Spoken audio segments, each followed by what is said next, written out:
रास्ते को हमें आगे बढ़ाना चाहिए। जय हिंद, जय भारत, जय परशुराम। जैन साहब क्या कहना चाहेंगे? मदन मोहन मालवीय जी की आज जयंती थी, क्या कहना चाहेंगे इसमें? आज पंडित मदन मोहन मालवीय जी की जन्मतिथि है। वो ऐसे व्यक्तित्व के धनी थे जिन्होंने देश की आज़ादी से लेकर और देश में शिक्षा का प्रसार किया। ब्राह्मण कुल में जन्म लेने के बाद उन्होंने कभी किसी भी जाति और धर्म में भेदभाव नहीं समझा। उन्होंने जो शिक्षा का प्रसार किया वो तमाम जाति और बरादरी के लोगों में फैलाने का काम किया। उनका बहुत बड़ा सपना था कि देश नहीं पूरे विश्व एक अच्छे माहौल से गुजरे, सभी में मित्रता हो, भाईचारा हो और प्रचार प्रसार साहित्यिक और शिक्षा का हो, जिससे लोग आगे बढ़ें। आज उन्हीं के मार्गदर्शन पर चल कर के हमारे जो देश की आज़ादी। राधेश्याम जी क्या कहेंगे, जिस तरह से आज मुकेश गौड़ जी ने एक प्रोग्राम रखा जहां पर मदन मोहन मालवीय जी की पुण्यतिथि पर सभी ने पुष्प अर्पण करके अपने अपने विचार व्यक्त किए, क्या कहेंगे इस बारे में? मुकेश गौड़ जी धन्यवाद के पात्र हैं। उन्होंने अपनी संस्था के बैनर के नीचे पंडित जी मदन मोहन मालवीय जी का जयंती के उत्सव बड़ी धूमधाम से मनाया और मैं बार बार उनको धन्यवाद देता हूँ कि इसी तरह से वे प्रत्येक वर्ष इस तरह के आयोजन करते हैं। मदन मोहन मालवीय जी वास्तव में ही उनकी जयंती को हमें बड़ी धूमधाम से राष्ट्रीय स्तर पर भी मनाना चाहिए, क्योंकि वो एक ऐसी शख्सियत थे इस देश की, ऐसा व्यक्ति बार बार जन्म नहीं लेता और मैं समझता हूँ कि अभी तक इस देश में तो इस प्रकार के व्यक्ति ने आज तक जन्म नहीं लिया है। तो पंडित जी महान विभूति थे हमारे, उन्होंने बैठने से मिलती है और ऐसे कार्यक्रम में जाकर कुछ ज्ञान ही मिलता है कि हमारा सौभाग्य है कि इन बड़ों का हमें सानिध्य प्राप्त हो रहा है। इसी संदर्भ में मैं निवेदन करूंगा, हमारे इसमें प्रदीप वत्सी जी आ चुके हैं, नरेश भारद्वाज जी। पहले भगवान के चरणों में पुष्प अर्पित कर दीजिए। प्रदीप जी जो मेरे भाई रहेगा तो ये काम बहुत जरूरी है। हमारे मेरे नाम राशि मुकेश शर्मा जी, जो कि हमारे बहुत ही घनिष्ठ मित्र थे, वेद प्रकाश वशिष्ठ जी से मेरे विशेष अनुरोध पर आए हैं। वो अपने विचार रखे पर हमें कुछ महामना जी के विशेष अलग बताएं। साथी तथा भाई और बहनों, मैं सबसे पहले भगवान परशुराम और महामना मदन मोहन मालवीय की जयनगर के हर घर में ये आवाज पहुंचे, बोलो भगवान परशुराम की जय, बोलो मदन मोहन मालवीय की जय। बंधुओं, मुकेश गौड़ के परिवार से हमारा संबंध बहुत पुराना रहा है। इनके पिताजी भानु प्रकाश शर्मा जी मेरे साथ टीचर थे और बहुत अच्छे टीचर थे। मदन मोहन मालवीय का ये प्रारंभ से ही स्कूल में भी जन्मदिन मनाया करते। अनिल वशिष्ठ जी क्या कहेंगे, आज महामहिम पंडित मदन मोहन मालवीय जी की जयंती है और काफ़ी ब्राह्मण समाज जो है आया हुआ है, क्या कहेंगे सब? देखिए, मदन मोहन मालवीय जी एक ऐसी शख्सियत थे, एक ऐसी विभूति थे जिन्होंने देश को जहाँ स्वतंत्रता संग्राम के अंदर सहयोग देकर स्वतंत्रता सेनानियों की मदद करके चोरा चोरी कांड के अंदर जहाँ देश की स्वतंत्रता में सहयोग दिया, वहीं देश के उत्थान के लिए एक शिक्षा की एक ऐसी अलग जगाई जो निसंदेह आज तक भी हमें प्रेरणा देती है।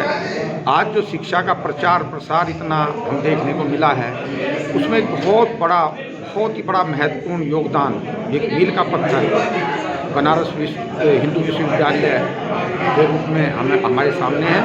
आज हमारे अनेकों डॉक्टर, अनेकों वैज्ञानिक, अनेकों शिक्षाविद, अनेकों अलग अलग क्षेत्रों के जो हमारे विभूतियाँ दिखाई देती हैं, वो एक तरह से बनारस विश्वविद्यालय की एक पहचान है, उनकी एक देन है, जो आज हमारे यहाँ तमाम डॉक्टर और हॉस्पिटल, बड़े बड़े हॉस्पिटल दिखाई देते हैं, बड़े बड़े विश्वविद्यालय दिखाई देते हैं, ये सब उनकी देन है।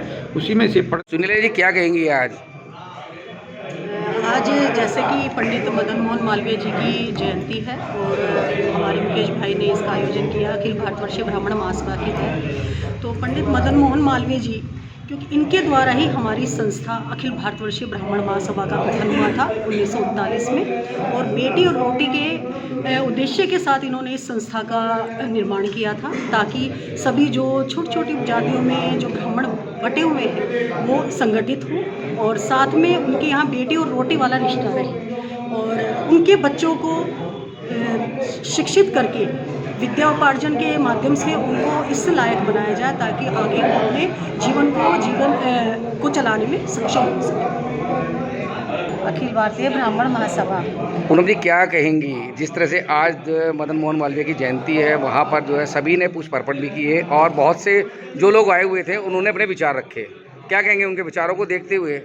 मैं उनके विचारों को देखते हुए मतलब यही कहना चाहती हूँ कि मदन मोहन मालवीय जी ने ब्राह्मणों को संगठित कर देश में एक नई दिशा और प्रदान करी, और उन्होंने जो काशी विश्वविद्यालय की स्थापना करी वो एक ऐसा ज्वलंत उदाहरण है। उससे सभी लोगों को प्रेरणा मिलती है कि हमें अपने देश में स्कूल और कॉलेजेस मतलब विश्वविद्यालयों की स्थापना जरूर करनी चाहिए, जिससे कि सभी, उसमें ऐसा नहीं है कि ब्राह्मण ही बल्कि सभी धर्मों के बच्चे शिक्षा प्राप्त करते हैं और आगे उनका भविष्य उज्जवल होता है। और उन्होंने हिंदी माध्यम पर ज़्यादा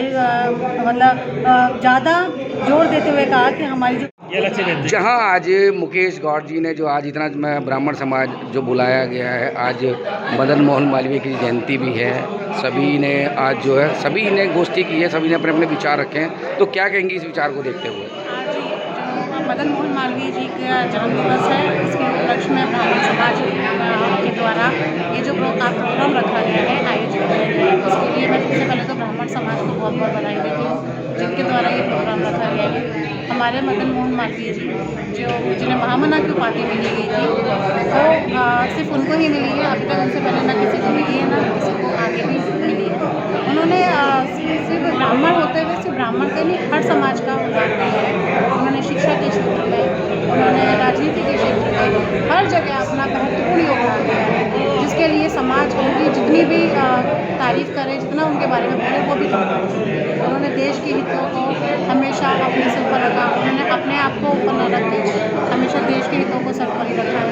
तो ऐसे हमारे आज मदन मोहन मालवीय जी का जो जन्म दिवस है उसमें हमारे अखिल भारत ब्राह्मण वर्षीय सभा द्वारा ये प्रोग्राम आयोजित किया गया है, जिसके लिए मैं ब्राह्मण समाज का बहुत बहुत धन्यवाद करती हूँ।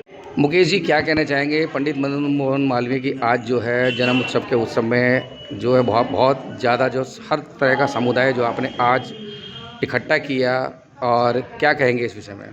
मेरा अपना कहना है कि जैसे मालवीय जी की जो चित्र और चरित्र है, हम सभी को, सिर्फ ब्राह्मणों को नहीं, हम सभी व्यक्तियों को अपने मन में उतार कर उस पर अनुसरण करना चाहिए, मेरा अपना मानना है। आज हमने सर्व समाज लोगों को बुलाया गया है, इसमें जाट समाज से भी आए हैं, गुर्जर समाज से भी आए हैं और कुशवाहा समाज से भी आए हैं, सुनार समाज से भी आए हैं, काफ़ी संख्या में लोग आए हैं यहाँ पे। और सभी से मेरा मतलब यही है कि हम सबको साथ लेकर समाज हित के अंदर जो भी हमारे से कार्य होगा वो हम कार्य करने में सदैव आगे रहेंगे। जिस तरह देखा गया मुख्य वक्ताओं ने अपनी अपनी बात रखी, क्या कहेंगे इसके बारे में? नहीं, मुख्य वक्ताओं ने वही बात रखी जो कि इनके जीवन यापन में गुजरी हुई बातें, जो उनके बारे में बताया गया है, किस तरह से उन्होंने क्या क्या संघर्ष किया है समाज के लिए, हिंदू समाज के लिए, समस्त भारत के लिए, चाहे वो उसका नाम है कांग्रेस के अध्यक्ष की वाली बात हो, चाहे जमीन अधिग्रहण की वाली बात हो, चाहे वो क्या नाम है नामकरण वाली बात हो। ऐसी कई बातें जो कि हमें जानकारी नहीं मिलती थी, आज इन बुजुर्गों के माध्यम से, जो हमारे इतने सीनियर लोग यहाँ पे आए थे, उनके माध्यम से ऐसी जानकारी मिली है, तो हम उनके लिए कृतज्ञता करते हैं। और साथ ही ये कहते हैं कि ऐसे कार्यक्रम को या ऐसे जानकारी को बच्चों में भी शेयर करना चाहिए, जिससे कि आगे भी संस्कार बढ़ते चले। नहीं, जिस तरह से जानकारी दी गई है उस तरह से आने वाले समय में क्या इस बातों पे अमल भी किया जाएगा, या बस मंच के माध्यम से वहीं का वहीं सीमित रह जाएगा? आज हमने एक बात देखी थी, हमने 2 बच्चे स्पेशल बनाए थे इसी कार्य के लिए, क्योंकि हम लोग क्या है अपनी उम्र के लोग चल देते हैं, आगे बढ़ देते हैं, हम नई पीढ़ी को आगे नहीं बढ़ा रहे, और यही हम सबसे बड़ी कमी कर रहे हैं। अगर हमने नई पीढ़ी को इन समान विचार वालों से नहीं जोड़ा तो आने वाले समय में हमारे संस्कार और जो इन्होंने महान कार्य किए हैं महान लोगों ने, वो हम कार्य आगे ना कर पाएंगे। इसलिए नई पीढ़ी को साथ लेकर चलना।